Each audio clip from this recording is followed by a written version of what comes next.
नमस्कार मित्रांनो, स्वागत आहे सर्वांचं आपल्या या यूट्यूब चॅनलवर. मित्रांनो, तुम्ही शिक्षक पात्रता परीक्षा 2026 म्हणजे टी-ई-टीची जर तयारी करत असाल तर आजचा हा सेशन आपल्यासाठी महत्त्वाचा असणार आहे. आजच्या या सेशनमध्ये आपण बालमानसशास्त्र म्हणजे CDP या विषयावरील महत्त्वाचा जो टॉपिक आहे मित्रांनो, अध्ययन उपपत्ती, मानसशास्त्रज्ञांनी मांडलेल्या उपपत्ती व त्यावरील संकल्पना आपण या ठिकाणी क्लिअर करणार आहोत. सिलेबसवरील हा सेकंड नंबरचा सेशन असणार आहे. मित्रांनो, तुम्ही टी-ई-टी पेपर 1 किंवा पेपर 2ची तयारी करत असाल तर दोन्ही पेपरसाठी महत्त्वाचा हा टॉपिक असणार आहे. मित्रांनो, या टॉपिकवरती 5 ते 6 प्रश्न आपल्याला परीक्षेला विचारले जातात. त्याच उद्देशाने आपण अध्ययन उपपत्ती हा टॉपिक या ठिकाणी घेत आहोत. दररोज फ्रीमध्ये शिकण्यासाठी आपल्या या चॅनलवरती जर तुम्ही नवीन असाल किंवा आपल्या चॅनलला सबस्क्राईब केलं नसेल तर चॅनलला सबस्क्राईब करा. मित्रांनो, आपण सिलेबसवरील जे महत्त्वाचे टॉपिक आहे ते या ठिकाणी आपण दररोज घेणार आहोत. बघूया आपल्याला अध्ययन उपपत्तीवरची संकल्पना आणि त्याच्यावरती महत्त्वाचे पॉईंट या ठिकाणी बघायला मिळणार आहेत. बघा मित्रांनो, अध्ययन उपपत्ती संकल्पनेतील महत्त्वाच्या बाबी आपल्याला या ठिकाणी पाहायला मिळणार आहेत. पहिला नंबरचा शास्त्रज्ञ आहे थॉर्नडाईक. ओके, मग आता या थॉर्नडाईकने कोणती उपपत्ती मांडली तर ती उपपत्ती आपल्याला लक्षात ठेवायचं आहे मित्रांनो. प्रयत्न प्रमाद किंवा सहसंबंध किंवा संयोजनवादी उपपत्ती या ठिकाणी ही जी त्यांनी मांडलेली उपपत्ती आहे त्या उपपत्तीचे नाव आहेत मित्रांनो. ओके, प्रयत्न प्रमाद किंवा सहसंबंध संयोजनवादी उपपत्ती इंग्रजीमध्ये आपल्याला लक्षात ठेवायचं आहे. ट्रायल अँड इरर थेरी, यालाच मित्रांनो कनेक्शनिझम, याला दुसरं नाव आहे महत्त्वाचं आहे मित्रांनो. बघा, SR थेरी म्हणजेच स्टिम्युलस रिस्पॉन्स थेरी सुद्धा म्हटले जातं. ठीक आहे, मग प्रयत्न प्रमाद थेरी ही जी आहे ती कोणी मांडली तर लक्षात ठेवा, थॉर्नडाईक यांनी मांडलेली आहेत. ओके, मग यावरचे महत्त्वाचे मुद्दे आपल्याला या ठिकाणी बघायचं आहे. बघा, एडवर्ड थॉर्नडाईक यांनी मांडलेल्या या उपपत्तीनुसार अध्ययन म्हणजे, बघा मित्रांनो, त्यांनी जी मांडलेली उपपत्ती आहे अध्ययन म्हणजे चेतक, यालाच आपण स्टिम्युलस इंग्रजीमध्ये लक्षात ठेवा, आणि प्रतिसाद म्हणजे रिस्पॉन्स, यालाच आपण आता बघितलंय SR थेरी. ओके, मग SR थेरी कोणी मांडली तर थॉर्नडाईकने मांडली. मग त्यांच्या उपपत्तीनुसार त्यांनी अध्ययन म्हणजे काय व्याख्या दिली तर मित्रांनो, चेतक आणि प्रतिसाद यांच्यात दृढ संबंध निर्माण होणे होय, यालाच आपण अध्ययन असे म्हणतो. ओके, याला लक्षात ठेवा. SR थेरी हे शॉर्टमध्ये आहे, स्टिम्युलस रिस्पॉन्स थेरी असे सुद्धा लक्षात ठेवायचं आहे. ओके, याच्यानंतर महत्त्वाचा जो पॉईंट आहे बघा, थॉर्नडाईक यांनी अध्ययनाचे तीन महत्त्वाचे नियम सांगितले. मित्रांनो, थॉर्नडाईक यांनी अध्ययनाचे किती नियम सांगितले? 3. लक्षात ठेवा. मग ते तिन्ही नियम आपल्याला लक्षात ठेवायचा आहे की पहिला आहे सज्जतेचा नियम, दुसरा आहे सरावाचा नियम, आणि तिसरा आहे मित्रांनो परिणामाचा नियम. यावरती प्रश्न भरपूर वेळा परीक्षेला आलेले आहेत. ओके, मग आता पुढे बघा काय दिलेलं आहे की चुकांची संख्या हळूहळू कमी करत जाणे म्हणजेच शिकणे होय. थॉर्नडाईकच्या मते चुकांची जी संख्या आहे ती हळूहळू कमी करत जाणे म्हणजे शिकणे होय. त्याचा वैशिष्ट्य आपल्याला लक्षात ठेवायचं आहे. अध्ययनाच्या प्रक्रियेत प्रेरणा, शोधनात्मक हालचाली, योगायोगाने मिळणारे यश आणि यशामुळे होणारे दृढीकरण महत्त्वाचे असते, जसे की उपाशी मांजरीवरील प्रयोग. क्लिअर झालं? त्यांनी मांजरावर प्रयोग करून ही उपपत्ती मांडली मित्रांनो. लक्षात ठेवा, थॉर्नडाईकने मांजरीवर प्रयोग करून प्रयत्न प्रमाद ही उपपत्ती मांडली, ट्रायल अँड इरर ही उपपत्ती मांडली. आता आपल्याला उदाहरणावरून लक्षात ठेवायचं आहे. उदाहरणामध्ये दिलेलं आहे की टायपिंग शिकणे, सुरुवातीला कीबोर्डवर बोटे ठेवताना अनेक चुका होतात, पण सततच्या सरावाने चुकीच्या हालचाली कमी होतात आणि अचूक बटणे दाबली जातात. यालाच मित्रांनो प्रयत्न प्रमाद, ट्रायल अँड इरर ही उपपत्ती म्हणत असतो. लक्षात ठेवा, महत्त्वाचे. या ठिकाणी आपण उदाहरणासह उपपत्ती बघितली मित्रांनो. ओके, याच्यानंतर पुढे बघायचं आपल्याला सेकंड नंबरला काय दिलेलं आहे बघा. इव्हान पावलोव यांनी मांडलेली उपपत्ती कोणती आहे तर मित्रांनो अभिजात अभिसंधान ही उपपत्ती इव्हान पावलोवने मांडली. मग याला इंग्रजीमध्ये लक्षात ठेवायचं आहे क्लासिकल कंडिशनिंग थेरी ही कोणी मांडली तर इव्हान पावलोव यांनी मांडलेली आहेत. ओके, मग यावरचे महत्त्वाचे आपल्याला या ठिकाणी बघायचं आहे. इव्हान पावलोव यांनी ही उपपत्ती मांडली. कोणती उपपत्ती मांडली मित्रांनो तर क्लासिकल कंडिशनिंग थेरी ही मांडलेली आहे. यामध्ये त्यांनी असं सांगितलेलं आहे की चेतकाची, उदाहरणार्थ अन्न, जागा कृत्रिम चेतक घेतो. बघा, या उपपत्तीमध्ये काय दिलेलं आहे की नैसर्गिक चेतकाची जागा कृत्रिम चेतक घेतो. जेव्हा कृत्रिम चेतकाला नैसर्गिक प्रतिसाद मिळू लागतो तेव्हा अभिसंधान झाले असे म्हणतात. ओके, मग ही पद्धत सवयी आणि अभिवृत्ती घडवण्यासाठी अत्यंत प्रभावी आहे. क्लिअर झालं? अभिजात अभिसंधान यावरती आपण थोडक्यात माहिती बघितली मित्रांनो. मग या उपपत्तीचा फायदा काय आहे तर लक्षात ठेवा, विद्यार्थ्यांना योग्य सवयी लावण्यासाठी ही उपपत्ती अत्यंत उपयुक्त ठरते. विद्यार्थ्यांना योग्य सवयी लावण्यासाठी ही जी उपपत्ती आहे ती अत्यंत उपयुक्त ठरते मित्रांनो. कोणती तर अभिजात अभिसंधान ही उपपत्ती. मग आता आपल्याला उदाहरणावरून समजून घ्यायचं आहे. बघा काय दिले, शाळेची घंटा मधल्या सुट्टीची घंटा वाजताच मुलांच्या तोंडात पाणी येतो किंवा त्यांना आनंदाचा अनुभव येतो, कारण घंटा ही काय झाली, कृत्रिम झालेली आहे मित्रांनो. कृत्रिम चेतक म्हणतो आपण. आणि जेवण किंवा खेळ हे नैसर्गिक चेतक यांचा संबंध जोडला गेलेला असतो. यालाच मित्रांनो अभिजात अभिसंधान ही उपपत्ती आपल्याला लक्षात ठेवायचं आहे. मग अभिजात अभिसंधान ही उपपत्ती कोणी मांडली, तर इव्हान पॉव्लोव यांनी मांडली. याला इंग्रजीमध्ये लक्षात ठेवा क्लासिकल कंडिशनिंग थेरी. मग क्लासिकल कंडिशनिंग थेरीबद्दल आपण थोडक्यात माहिती या ठिकाणी बघितलेली आहेत उदाहरणावरून. ओके, महत्त्वाचं आहे, लक्षात ठेवा. याच्यावरती प्रश्न भरपूर वेळा परीक्षेला आलेले आहेत. याच्यानंतर तिसऱ्या नंबरला बघा काय दिलेलं आहे, स्किनर. आता स्किनरने कोणती उपपत्ती मांडली, तर लक्षात ठेवा साधक अभिसंधान ही उपपत्ती स्किनरने मांडलेली आहे. ओके, कोणती उपपत्ती मांडली मित्रांनो, तर साधक अभिसंधान ही उपपत्ती मांडलेली आहेत. आता याच्यामध्ये कन्फ्यूज आपण होतोय मित्रांनो. अभिजात अभिसंधान ही उपपत्ती आपण आताच बघितली.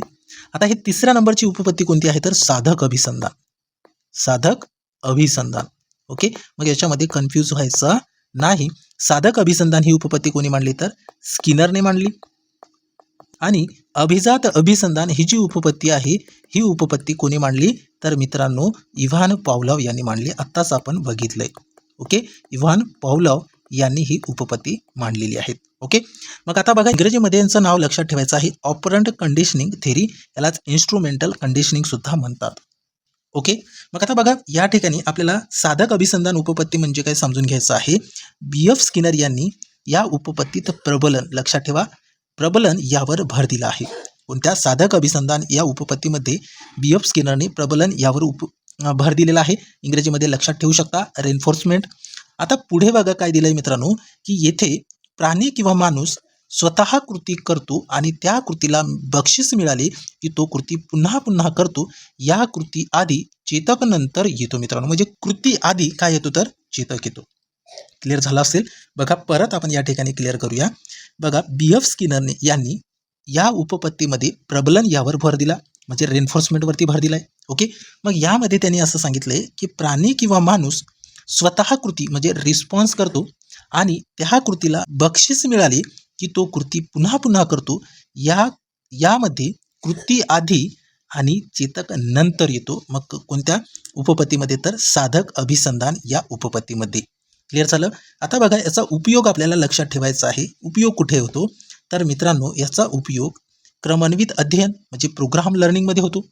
याच तत्वावर आधारित आहे, म्हणजे प्रोग्राम लर्निंग या तत्वावर साधक अभिसंधान ही उपपत्ती आहेत.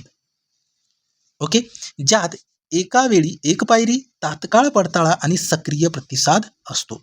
ओके, आता उदाहरणावरून आपण या ठिकाणी समजून घेऊया साधक अभिसंधान उपपत्ती काय आहे. बक्षीस मिळवणे, जर एखाद्या विद्यार्थ्याने सुंदर हस्ताक्षर काढले आणि शिक्षकांनी त्याला शाबासकी दिली तर तो पुढच्या वेळी अजून छान लिहिण्याचा प्रयत्न करतो. याला मित्रांनो पॉझिटिव्ह रेन्फोर्समेंट म्हणतो आपण. Positive reinforcement. ठीक आहे, लक्षात ठेवा.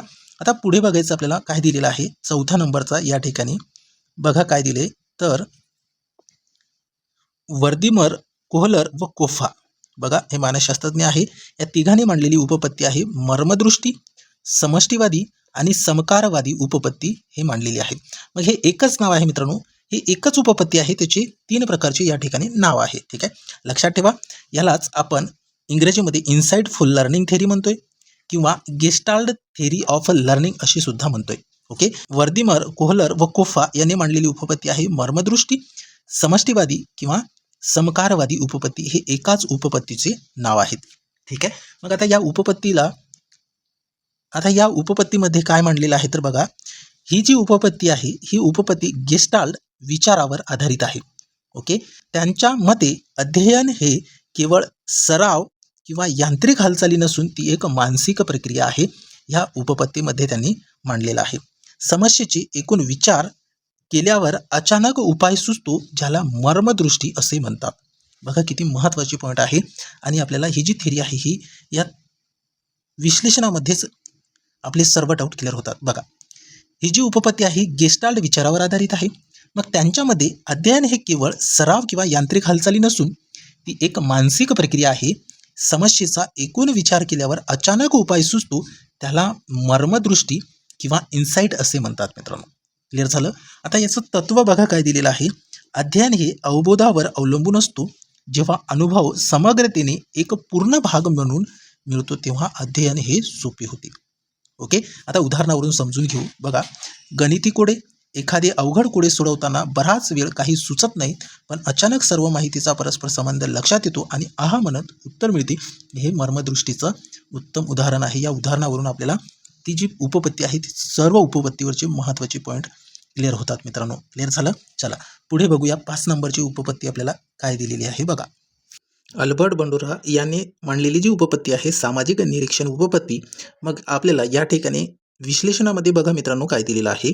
तर या ठिकाणी दिलेलं आहे की बंडुरांच्या मते माणूस केवळ अनुभवातून नाही तर दुसऱ्यांचे निरीक्षण करूनही शिकतो. बघा, महत्त्वाचा पॉईंट काय आहे याच्यामध्ये की माणूस हा जो आहे हा केवळ अनुभवातूनच शिकत नाही तर दुसऱ्यांच्या निरीक्षण करूनही तो शिकतो. म्हणजे दुसऱ्यांचे निरीक्षण करूनही तो शिकत असतो मित्रांनो. ओके, असं अल्बर्ट बंडुरा यांनी सामाजिक निरीक्षण उपपत्तीमध्ये मांडलेलं आहे. मग यालाच अनुकरण किंवा मॉडेलिंग असे म्हणतात. ओके, मुले समाजात वावरताना जे पाहतात त्याचे प्रतिबिंब त्याच्या वागण्यात उमटते. म्हणजे जे समाजामध्ये मुलं बघत असतात, वावरतात, ते त्यांचेच प्रतिबिंब त्यांच्या वागण्यात दिसून येते, असं आपल्याला या ठिकाणी सामाजिक निरीक्षण उपपत्तीमध्ये पाहायला मिळते. ओके, मग आता पुढे बघा काय दिलेलं आहे. यावर आपल्याला माहितीमध्ये दिलेलं आहे बघा. अध्ययनार्थी एखाद्या आदर्शाचे निरीक्षण करतो आणि त्याच्या वर्तनाचे अनुकरण करतो. स्वतःच्या वर्तनासाठी प्रबनाची म्हणजे रेन्फोर्समेंटची आशा ठेवून ते अध्ययन करतो. हे त्या ठिकाणी आपल्याला सामाजिक निरीक्षण उपपत्तीमध्ये पाहायला मिळते. आता उदाहरणावरून समजून घेऊ. बघा काय दिलेलं आहे. तर भाषा आणि वागणे. लहान मुले आपल्या घरातील मोठ्या माणसासारखेच बोलतात किंवा त्यांच्यासारख्याच सवयी जसे की मोबाईल वापरणे हे आत्मसात करतात. या ठिकाणी आपल्याला उदाहरणावरून जी उपपत्ती आहे ती समजली असेल मित्रांनो. ओके, याच्यानंतर आपल्याला पुढची उपपत्ती बघायची आहे. बघा याच्यानंतरची काय दिलेली आहे महत्त्वाची असणार आहे. बघा, ग्यानगेनी मांडलेली श्रेणीबद्ध अध्ययन उपपत्ती मित्रांनो, IMP आहे, लक्षात ठेवा. यालाच आपण गँगेज हायरची ऑफ लर्निंग असं म्हणतो. ठीक आहे. मग आता बघा या उपपत्तीमध्ये काय दिलेलं आहे की रॉबर्ट गँगे यांनी अध्ययनाचे स्वरूप 8 पायऱ्यांमध्ये विभागले आहेत. किती पायऱ्यामध्ये विभागले आहे मित्रांनो? 8 पायऱ्यांमध्ये विभागले आहे. मग त्यामध्ये सर्वात खालच्या स्तरावर संकेत अध्ययन असते. बघा, सर्वात खालच्या स्तरावर कोणता अध्ययन? तर संकेत अध्ययन असते. आणि सर्वात वरच्या स्तरावर समस्या निराकरण असते. प्रत्येक वरचा स्तर खालच्या स्तरांवर अवलंबून असतो. हे आपल्याला या ठिकाणी श्रेणीबद्ध अध्ययन उपपत्तीमध्ये पाहायला मिळते. ठीक आहे. त्याच्यानंतर माहितीमध्ये बघा काय दिलेले की गँगे यांनी अध्ययनाचे 8 स्तर चढत्या क्रमाने मांडले आहेत. बघा किती स्तर? 8 स्तर त्यांनी चढत्या क्रमाने मांडलेले आहेत. ओके, मग आता बघा यामध्ये आपल्याला तत्व बघायचं आहे. अध्ययन प्रक्रिया ही सोप्याकडून कठीणाकडे क्रमाने विकसित होत जाते. बघा, गँगेज श्रेणीबद्ध अध्ययन उपपत्ती ही जी उपपत्ती आहे ही सोप्याकडून कठीणाकडे क्रमाने विकसित होते. म्हणजेच मित्रांनो खालच्या स्तरावर प्रभुत्व मिळवण्यासाठी वरच्या स्तरावर जाता येत नाही. हे महत्त्वाचे पॉईंट आपल्याला या ठिकाणी पाहायला मिळते. याच्यानंतर आपल्याला बघायचं आहे उदाहरण. आता उदाहरणावरून समजून घेऊ की शालेय शिक्षण विद्यार्थी आधी मुले मुळाक्षरे शिकतात, मग शब्द, मग वाक्य आणि त्यानंतर मोठा धडा किंवा निबंध वाचायला किंवा लिहायला शिकतो. हे आपल्याला या ठिकाणी श्रेणीबद्ध अध्ययन उपपत्तीमध्ये पाहायला मिळते. बघा उदाहरणावरून ही पूर्ण उपपत्ती आपल्याला समजून जाते. म्हणजे काय? तर लक्षात ठेवा की शालेय शिक्षणामध्ये विद्यार्थी हे जे आहे हे आधी मुळाक्षरे शिकतो, त्याच्यानंतर शब्द शिकतो, त्याच्यानंतर वाक्य आणि त्यानंतर मोठा धडा किंवा निबंध वाचायला शिकतो. हे आपल्याला या ठिकाणी या उदाहरणावरून श्रेणीबद्ध अध्ययन उपपत्ती समजली असेल. क्लिअर झालं? म्हणजे सोप्याकडून कठीणाकडे क्रमाने विकसित होते. हे आपल्याला या ठिकाणी या उपपत्तीमधून पाहायला मिळते. ठीक आहे. याच्यानंतरची उपपत्ती बघायची आपल्याला. बघा 7 नंबरची उपपत्ती काय आहे. तर ब्रुनर अध्ययन विषयक ज्ञानात्मक उपपत्ती. बघा, ब्रुनरची अध्ययन विषयक ज्ञानात्मक उपपत्ती. मग या उपपत्तीमध्ये काय दिलेलं आहे तर बघा याची व्याख्या काय आहे लक्षात ठेवा. अध्ययनास साधक संकल्पना मानणारी ही उपपत्ती सांगते की व्यक्ती माहितीची प्रक्रिया करून स्वतःचे ज्ञान स्वतः रचते. बघा महत्त्वाचे पॉईंट आहे. यालाच आपण ब्रुनर्स कॉग्निटिव्ह लर्निंग थेरी सुद्धा म्हणत असतो. ठीक आहे. मग आता याच्यामध्ये विश्लेषणात बघा काय दिले की ब्रुनरच्या मते ज्ञान हे बाहेरून दिले जात नाहीत तर ते व्यक्तीच्या वास्तवतेच्या सूचीवर रचनांवर म्हणजे कॉग्निटिव्ह स्ट्रक्चर्स वर आधारित असते. व्यक्ती आपल्या संस्कृतीतून आणि अनुभवातून संकल्पना तयार करते, यात माहितीचे वर्गीकरण हे आपल्याला या ठिकाणी महत्त्वाचे असते, या उपपत्तीमध्ये पाहायला मिळते. ओके, आता उदाहरणावरून समजून घेऊ. बघा काय दिलेलं आहे. तर गणितातील बेरीज ही संकल्पना शिकताना मुलं सुरुवातीला वस्तू मोजते, त्यानंतर चित्रांचा वापर करते आणि शेवटी अंकांच्या स्वरूपात चिन्हांमध्ये क्रिया करते, हे आपल्याला या ठिकाणी या उपपत्तीमध्ये पाहायला मिळते. उदाहरणावरून तुमचे सर्व डाऊट क्लिअर झाले असतील. ठीक आहे, याच्यानंतरची उपपत्ती आपल्याला बघायची आहे. बघा 8 नंबरची उपपत्ती काय दिलेली आहे. क्लार्क हल यांनी मांडलेली उपपत्ती आहे पद्धतशीर वर्तन उपपत्ती. यालाच आपण Clark Hull's systematic behaviour theory अशी इंग्रजीमध्ये लक्षात ठेवायचं आहे. मग आता बघा ही महत्त्वाची उपपत्ती आहे. या उपपत्तीलाच आपण हलने SOR ही उपपत्ती म्हणतोय मित्रांनो. मग याचा फुल फॉर्म लक्षात ठेवा. S म्हणजे स्टिम्युलस, O म्हणजे ऑर्गॅनिझम आणि R म्हणजे रिस्पॉन्स, हे यांनी सूत्र मांडलेले आहे, ज्यामध्ये गरज हा अध्ययनाचा केंद्रबिंदू आहे. ओके, SOR याच्यावरती प्रश्न परीक्षेला आलेले आहेत. ठीक आहे, लक्षात ठेवा. मग विश्लेषणामध्ये बघू शकता काय दिलेलं आहे. महत्त्वाचे पॉईंट असे आहे की येथे O म्हणजे काय, तर सजीव, याला ऑर्गॅनिझम लक्षात ठेवा. जेव्हा जीवाची एखादी गरज, उदाहरणार्थ भूक, अपूर्ण असते तेव्हा चेतक म्हणजे स्टिम्युलस त्या कृतीला करण्यास प्रवृत्त करतो आणि तो प्रतिसाद म्हणजेच रिस्पॉन्स देतो. गरज पूर्ण झाली की गरज उपाशमन म्हणजे या ठिकाणी ड्राईव्ह रिडक्शन होते. क्लिअर झालं. बघा या विश्लेषणावरून तुम्हाला ही पूर्ण उपपत्ती समजली असेल. आता उदाहरणामध्ये बघा काय दिलेलं आहे की कडाक्याची तहान लागलेला माणूस पाणी मिळेपर्यंत इकडे तिकडे शोध घेतो, तहान भागली की ते वर्तन थांबते, यालाच आपण पद्धतशीर वर्तन उपपत्ती असे म्हणत असतो. लक्षात ठेवा ही उपपत्ती कोणी मांडली, तर क्लार्क यांनी मांडलेली आहे. ठीक आहे, याच्यानंतर पुढची उपपत्ती बघायची आपल्याला 9 नंबरची. बघा काय दिलेली आहे. गुथ्रीची सानिध्य अभिसंधान उपपत्ती. याची व्याख्या लक्षात ठेवा. चेतक म्हणजे स्टिम्युलस आणि चलन म्हणजे मुवमेंट यांच्यात एकाच प्रयत्नात सानिध्यात निर्माण होणे म्हणजे अध्ययन होय. ओके, सखोल विश्लेषणामध्ये काय दिले की गुथ्री मानते की अध्ययन होण्यासाठी वारंवार सरावाची गरज नाही. जर चेतक आणि प्रतिक्रिया एकाच वेळी घडले तर त्यांच्यात नाते तयार होते, हे अशी आपल्याला या उपपत्तीमध्ये पाहायला मिळते. आता उदाहरणावरून समजून घेऊ की बघा गरम तव्याला हात लावला की आपण क्षणार्धात हात मागे घेतो, पुढच्या वेळी गरम तवा दिसलाच हात लावायच्या आधी आपण सावध होतो, हे आपल्याला या उपपत्तीमधून शिकायला मिळते. क्लिअर झालं. चला पुढची उपपत्ती बघण्याआधी मित्रांनो, तुम्हाला जर दररोज अशाच पद्धतीने मानसशास्त्र या विषयाचा संपूर्ण सिलेबस फ्रीमध्ये शिकायचं असेल तर आपल्या या इग्नाइट करिअर पॉईंट या यूट्यूब चॅनलला आपल्याला सबस्क्राईब करायचं आहे. मित्रांनो, तुम्हाला दररोज या ठिकाणी आपल्या या यूट्यूब चॅनलवरती फ्री क्लास पाहायला मिळणार आहे. ओके, आपण डेली बेसिसवरती या यूट्यूब चॅनलवर फ्री क्लास अपलोड करत आहोत, ते पण सखोल विश्लेषणासह आपले कन्सेप्टनुसार या ठिकाणी शिकायला मिळणार आहेत. ओके, सगळे कन्सेप्ट आपल्या या यूट्यूब चॅनलवरती क्लिअर होणार आहेत. दुपारी 3 वाजता आपण दररोज व्हिडिओज अपलोड करत असतो. मित्रांनो, डेली फ्री क्लाससाठी आपल्या या इग्नाइट करिअर पॉईंट यूट्यूब चॅनलसोबत आपल्याला जुळून राहायचं आहे. ठीक आहे, तुम्ही जर यापूर्वीचे व्हिडिओ बघितले नसाल तर आपल्या या व्हिडिओज या फोल्डरमध्ये जाऊन तुम्ही आधीचे व्हिडिओज बघू शकता, आपल्या चॅनलमध्ये अवेलेबल आहेत मित्रांनो. ठीक आहे, एक प्लेलिस्टमध्ये सुद्धा आपल्याला मानसशास्त्र या विषयाचा संपूर्ण अभ्यासक्रम आणि PYQs सुद्धा त्या ठिकाणी तुम्हाला पाहायला मिळणार आहेत मित्रांनो. ठीक आहे, बघू शकता चॅनलमध्ये अवेलेबल आहेत. सोबतच आपल्या टेलिग्राम ग्रुपला सुद्धा जॉईन करा, त्याची लिंक व्हिडिओच्या डिस्क्रिप्शन बॉक्समध्ये दिलेली आहे. त्यामध्ये आपण क्लासेसची PDF सोबतच मित्रांनो स्पर्धा परीक्षेशी रिलेटेड अपडेट टाकत असतो. ठीक आहे, चला यानंतरची उपपत्ती बघूया. बघा काय दिलेली आहे. वॉटसन वर्तनवादी उपपत्ती. वॉटसनने कोणती उपपत्ती मांडली, तर वर्तनवादी उपपत्ती मांडली. यालाच वॉटसन्स बिहेवियरिझम असे म्हणत असतो. ठीक आहे, आता बघा वॉटसनने मांडलेली जी वर्तनवादी उपपत्ती आहे याची व्याख्या काय म्हणते की मानसशास्त्र हे केवळ निरीक्षणीय वर्तनाचा अभ्यास करणारे शास्त्र आहे, असा विचार वॉटसनने 1913 मध्ये मांडला. बरोबर. आता विश्लेषणामध्ये बघा काय दिलेलं आहे की त्यांनी अंतर्गत मानसिक प्रक्रियाऐवजी शारीरिक वर्तनावर भर दिला. तुम्ही मला मूल द्या, मी त्याला हवे तसे घडवून दाखवेन, हे त्याचे प्रसिद्ध वाक्य म्हणजेच वर्तनवादाची एक ताकद दर्शवते. ठीक आहे, आता उदाहरणावरून ही उपपत्ती आपल्याला समजून घ्यायची आहे. लिटल अल्बर्ट प्रयोगात वॉटसनने दाखवून दिले की भीती ही सवय कशी लावली जाऊ शकते किंवा बदलली जाऊ शकते, हे आपल्याला या ठिकाणी या उदाहरणावरून वर्तनवादी उपपत्ती समजली असेल मित्रांनो. ठीक आहे, तर यानंतरची आपल्याला उपपत्ती बघायची आहे. बघा कोणती आहे ती. डेव्हिड आसुबेल अर्थपूर्ण शाब्दिक अध्ययन. डेव्हिड आसुबेलने कोणती उपपत्ती मांडली, तर अर्थपूर्ण शाब्दिक अध्ययन. ठीक आहे, यालाच आपण David Ausubel meaningful verbal learning अशी इंग्रजीमध्ये लक्षात ठेवायचं आहे.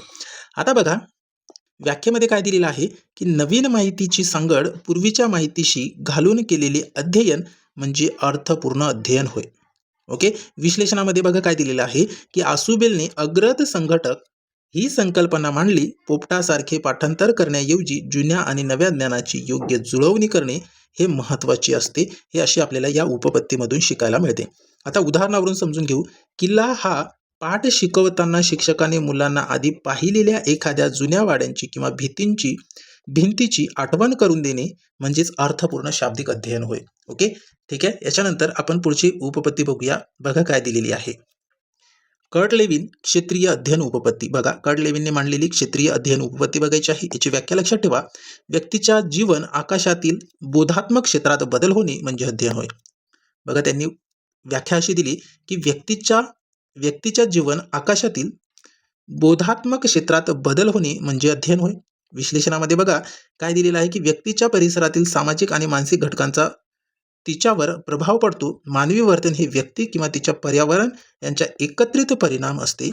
ओके. आता उदाहरणामध्ये बघा काय दिलेलं आहे की वर्गातील वातावरण जर आनंदी असेल तर विद्यार्थ्यांची शिकण्याची ओढ ही पॉझिटिव्ह म्हणजे ओढ वाढते. मात्र जर दडपण असेल तर तो अभ्यासापासून दूर पडतो. हे असे आपल्याला या ठिकाणी या उपपत्तीमधून शिकायला मिळते. ठीक आहे. महत्त्वाचे आहे, लक्षात ठेवा. याच्यानंतरची उपपत्ती आपल्याला बघायची आहे. बघा 13 नंबरची उपपत्ती काय दिलेली आहे. डॉक्टर ब्लूम प्रभुत्व संपादन उपपत्ती त्यांनी मांडलेली आहे. डॉक्टर ब्लूम्सने याला इंग्रजीमध्ये लक्षात ठेवा doctor Bloom's mastery learning theory. ठीक आहे. आता त्यांनी दिलेली व्याख्या लक्षात ठेवा. काय व्याख्या दिलेली की प्रत्येक विद्यार्थ्याला योग्य वेळ आणि संधी दिल्यास तो कोणत्याही विषयात प्रभुत्व मिळू शकतो. हे या उपपत्तीचे सार आहे. ठीक आहे. आता विश्लेषणामध्ये बघा काय दिलेलं आहे की यात प्रत्येक विद्यार्थ्याच्या क्षमतेनुसार उद्दिष्टे ठरवली जातात. जोपर्यंत विद्यार्थी एका घटकाचा अपेक्षित स्तर गाठत नाहीत तोपर्यंत त्याला पुढचा घटक शिकवायला जात नाही. म्हणजेच आपण मास्टरी लर्निंग थेरी हे या ठिकाणी या विश्लेषणावरून आपल्याला सर्व डाऊट क्लिअर झाले असतील मित्रांनो. ठीक आहे. आता उदाहरणामध्ये बघा काय दिलेलं आहे की गणितात जोपर्यंत विद्यार्थ्याला साधी बेरीज येत नाहीत तोपर्यंत त्याला हातच्याची बेरीज शिकू शकत नाही किंवा शिकू नये. हे आपल्याला या प्रभुत्व संपादन उपपत्तीमधून शिकायला मिळते. कोणी दिलेली आहे ही उपपत्ती तर ब्लूम यांनी दिलेली आहे. ठीक आहे. याच्यानंतरची उपपत्ती बघायची आपल्याला. महत्त्वाची उपपत्ती आहे बघा. टोलमन यांनी मांडलेली उपपत्ती आहे संकेत अध्ययन उपपत्ती. यालाच इंग्रजीमध्ये लक्षात ठेवा टोलमन साइन लर्निंग थेरी. आता याची व्याख्या त्यांनी काय दिलेली आहे. या उपपत्तीमध्ये व्याख्या त्यांनी अशी दिली की टोलमन यांच्या मते अध्ययन म्हणजे लर्निंग हे केवळ उद्दीपक आणि प्रतिसाद यांच्यातील साखळी नसून वातावरणातील अर्थपूर्ण संकेत ओळखण्याची आणि त्याद्वारे ध्येयापर्यंत पोहोचवण्याचा मार्ग शोधण्याची प्रक्रिया होय. बघा या व्याख्यावरूनच आपल्याला ही उपपत्ती समजून जाते काय आहे या उपपत्तीमध्ये की अध्ययन म्हणजे लर्निंग हे केवळ उद्दीपक आणि प्रतिसाद यांच्यातील साखळी नसून वातावरणातील अर्थपूर्ण संकेत ओळखण्याची त्याद्वारे ध्येयापर्यंत पोहोचवण्याचा मार्ग शोधण्याची प्रक्रिया होय. यालाच सहेतुक वर्तनवाद किंवा पर्पोजिव्ह बिहेवियरिझम असेही म्हणतात. आता उदाहरणावरून समजून घेऊ. जर तुम्ही एखाद्या नवीन शहरात गेलात आणि तुम्हाला भूक लागली असेल तर हॉटेलची पार्टी किंवा विशिष्ट सुसंगत हा तुमच्यासाठी एक संकेत असतो. त्या संकेतावरून तुम्हाला तिथे जेवण मिळेल हा अंदाज येतो. ही या ठिकाणी आपल्याला संकेत अध्ययन उपपत्तीमध्ये पाहायला मिळते. ठीक आहे. महत्त्वाचे आहे, लक्षात ठेवा. याच्यानंतर आपण पुढची उपपत्ती बघूया 15वी. बघा जॉन हबार्ड प्रबोध प्रक्रियेची उपपत्ती. मग जॉन हबार्ड थेरी ऑफ ॲपरसेप्शन यांमध्ये विश्लेषणात बघा काय दिलेलं आहे की साहचर्यवाद विचार एकमेकांशी जोडले जाणे. जुने विचार हे नवीन विचारांना आपल्याकडे आकर्षित करतात. म्हणजेच आपण याला हबार्ड प्रबोध प्रक्रियेची उपपत्ती म्हणू शकतो. आता सानिध्य म्हणजे काय तर जेव्हा दोन गोष्टी एकाच वेळी किंवा एका पाठोपाठ अनुभवल्या जातात तेव्हा त्याचा तो संबंध तयार होतो. याला सानिध्य म्हणतो. अध्यापन पद्धती लक्षात ठेवा. टीचिंग मेथड कशी आहे तर हबार्ड यांनी अध्यापनाची पंचपदी मांडली आहे. म्हणजेच 5 स्टेज ऑफ टीचिंग जी आजही शिक्षणात महत्त्वाची मानली जाते. ठीक आहे. पंचपदी अध्यापन पद्धती कोणी मांडली तर जॉन हबार्ड यांनी मांडलेली आहे. उदाहरणावरून समजून घेऊ. समजा शिक्षकांना विद्यार्थ्यांना नदी या विषयावर नवीन धडा शिकवायचा आहे. शिक्षक आधी मुलांना त्यांनी पाहिलेल्या ओढ्याबद्दल किंवा पाण्याबद्दल विचारतात आणि मग त्या आधारे नदीची संकल्पना स्पष्ट करतात. आता हे उदाहरणावरून तुम्हाला ही जी हबार्ड प्रबोध प्रक्रियेची उपपत्ती आहे ही समजली असेल मित्रांनो. ओके. अशाच पद्धतीने आपल्याला दररोज फ्रीमध्ये शिकायला मिळणार आहेत. याच्यानंतर बघा महत्त्वाचे मुद्दे आपण या ठिकाणी घेऊन आलेलो आहोत. बघा काय दिलेलं आहे, शैक्षणिक मानसशास्त्रातील एज्युकेशनल सायकोलॉजी या मुख्य अध्ययन उपपत्ती आणि त्यांचे जनक खालीलप्रमाणे दिलेले आहेत. IMP आहे मित्रांनो, लक्षात ठेवा. प्रयत्न प्रमाद उपपत्ती म्हणजे ट्रायल अँड इरर थेरी ही कोणी मांडली तर एडवर्ड थॉर्नडाईक यांनी मांडलेली आहे. आणि कोणत्या प्राण्यांचा वापर केला त्यांनी त्या उपपत्तीमध्ये, तर मित्रांनो मांजर या प्राण्यांवर प्रयोग केलेला आहे या उपपत्तीमध्ये. अभिजात अभिसंधान ही उपपत्ती कोणी मांडली तर इव्हान पावलोव यांनी मांडली. कुत्रा या प्राण्यांवर प्रयोग करून त्यांनी अभिजात अभिसंधान ही उपपत्ती मांडली. यालाच आपण इंग्रजीमध्ये लक्षात ठेवायचं आहे क्लासिकल कंडिशनिंग थेरी. त्याच्यानंतरची तिसरी थेरी आहे साधक अभिसंधान उपपत्ती. ही उपपत्ती कोणी मांडली तर BF स्किनर यांनी मांडली. त्यांनी या प्रयोगामध्ये उंदीर आणि कबूतर या प्राण्यांचा वापर केला. मग यालाच आपण इंग्रजीमध्ये लक्षात ठेवू शकता ऑपरंट कंडिशनिंग थेरी. त्याच्यानंतरची चौथी उपपत्ती आहे मर्मदृष्टी अध्ययन उपपत्ती. ही उपपत्ती कोहलर यांनी मांडलेली आहे. या उपपत्तीमध्ये त्यांनी सुलतान नावाचा चिंपंजी या प्राण्यांचा वापर केलाय. यालाच इंग्रजीमध्ये लक्षात ठेवा मित्रांनो, मर्मदृष्टी अध्ययन उपपत्तीला इनसाइडफुल लर्निंग असे म्हणतात.